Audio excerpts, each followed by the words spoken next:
Anyway, let's get started. Mara and Jenna, can you guys both play the cornet trumpet part? Sure. And Daniel, I'll keep you on the clarinet. But all the flutes and clarinet play the same part anyway, so I think you'll be fine. For percussion, I need snare drum, system cymbal, and triangle. So is Kayleigh not here today? Doesn't appear to be, no. Okay, so just play snare and triangle for now. Try to cover it. Okay. And what we're going to do, we're just going to go ahead and run through F through I.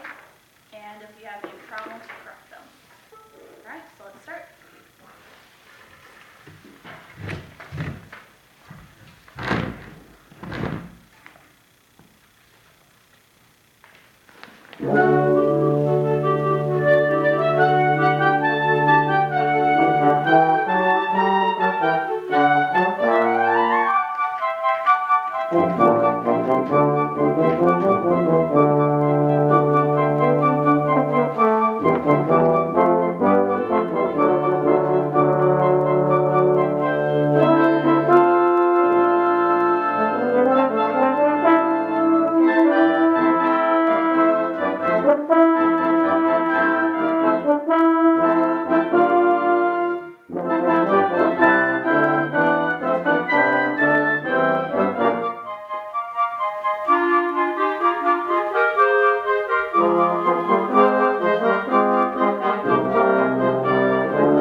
Let's go ahead and do this for now. I hear cornet, horn, and tuba baritone right out of the 2-2 bar. And if you guys don't come in, just come in when you come in. And we're just going to play that whole 2-2 bar section.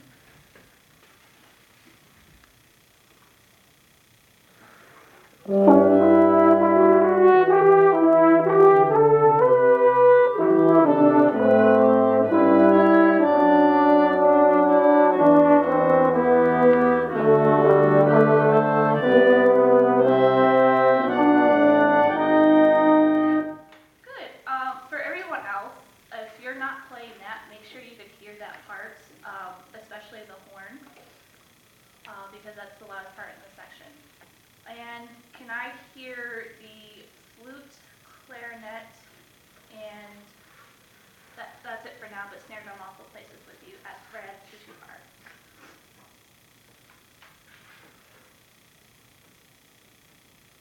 Do you know what I'm talking about? I'm the oboe part. You're the oboe part? Okay. Yeah. I'm sorry, thank you.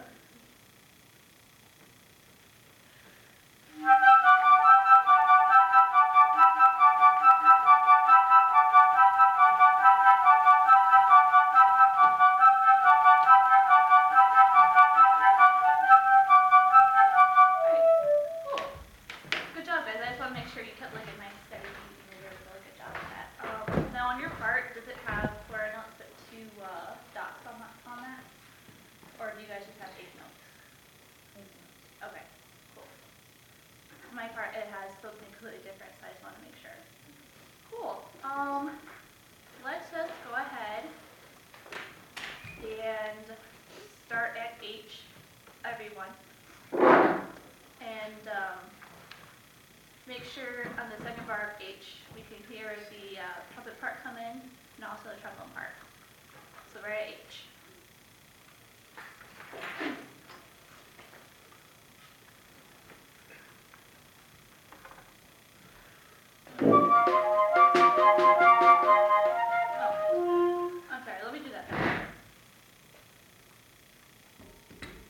I'm actually going to go ahead and count 4 this time. 1, 2, 3, 4.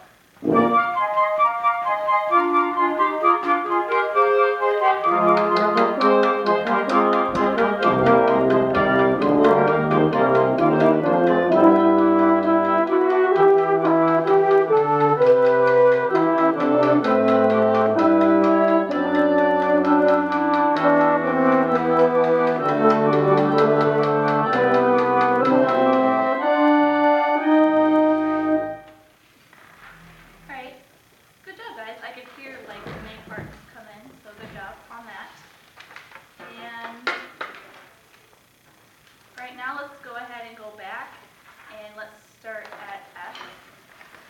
And we're going to go F, G.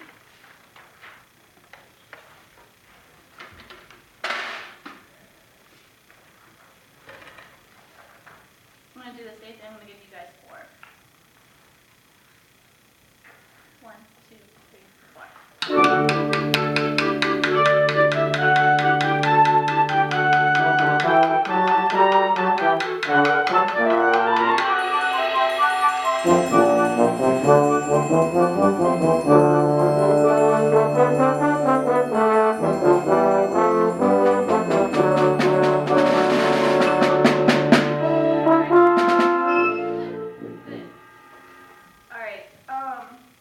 Overall, I can hear everyone coming really well, except for horns. Can I just get a little bit more from you? And if you guys cannot hear the horns come in, which is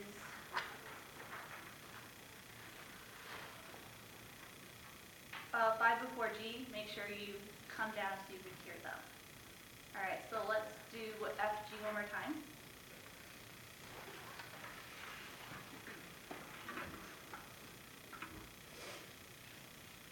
One, two, three, 4.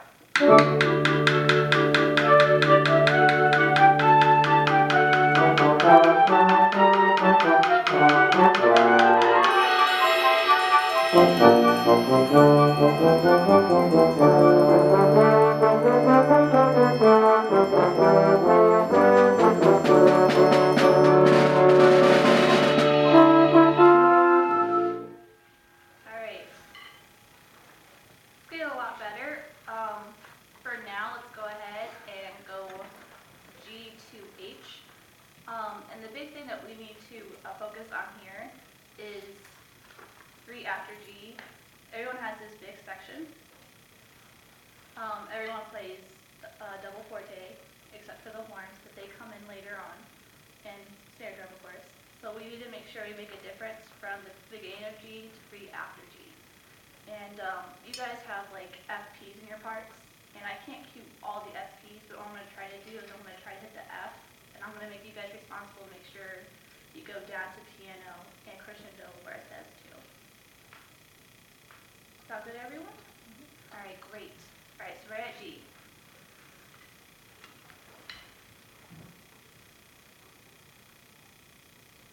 One, two, three, 4.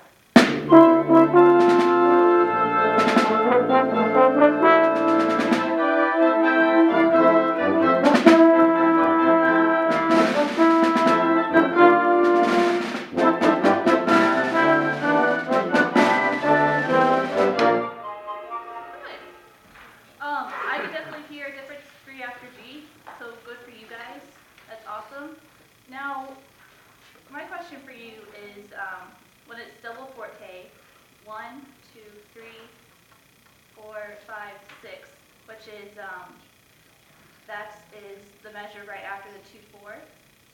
Do you all have articulations written in your music there? Okay, because some people have it and some people don't. So how I like it there is short, long, long, long, short, short, long, long, long, short, short. So can we all do that? Awesome. Okay, so let's go ahead and do G again.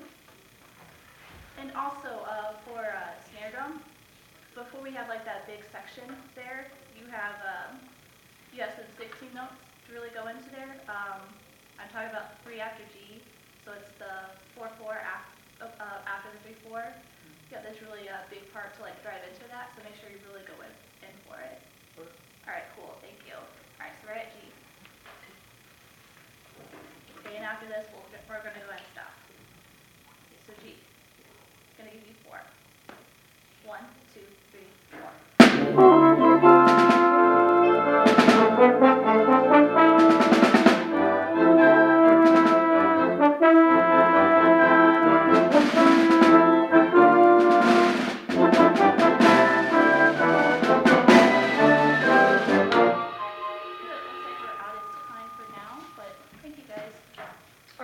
Good job, Kayleigh. How did you feel about it? I feel like my nerves really got in my way of conducting stuff like that at first, and I feel like the more I got up here, the more I got comfortable with it. I hope I made sense to them what I was doing, because I know when I get really nervous and stuff, I don't make sense. So I hope I did make sense to them. But yeah, I just think overall it was just nerves. Okay. Well, let's ask them what they thought. Ensemble? Matt? I can understand what you're talking about, because when people get nervous, they tend to talk in circles. I know because I do.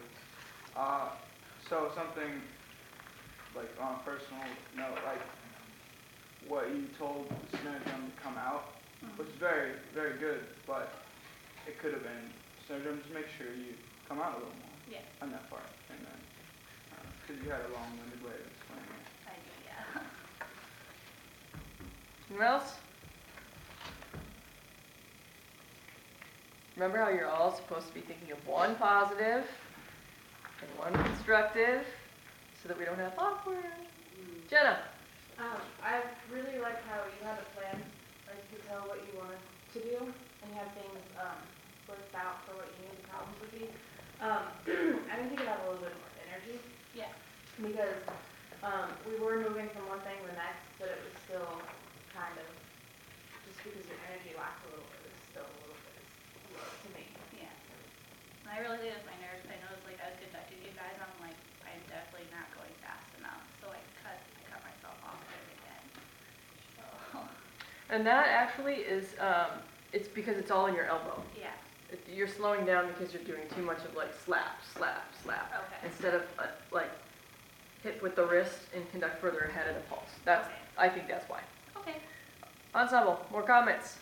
Aaron? I think I would work on starting the ensemble more, Okay. because we were having problems, and then you would count off, but sometimes, well, I don't know, we would take a breath, and we're like, oh yeah, it's kind of off. I would try to make that more clear. Okay. And I don't think they always need you to count them off. So if you're going to change the tempo, or maybe for the first thing of the day, if you're starting in the middle of the piece, then those are good times to count off the ensemble. But if once you've kind of established the groove and they know what to expect, then I think you don't need to count them off. Like if you decide they're going too slow and you want to say, I'm going to count you off because we're going to go a little quicker, then you have a reason to count them off, right? So make sure you have like a really good reason to count them off if you're going to count them off. Wyatt? I think you did a great job in what you were talking about, but whenever you go into the pieces and you're going to start at certain places, don't always rely on the letter numbers. You can start beforehand. At G, we could have started the measure before and had that hold on beforehand. Yeah. All right, so a couple comments from me, Kayleigh.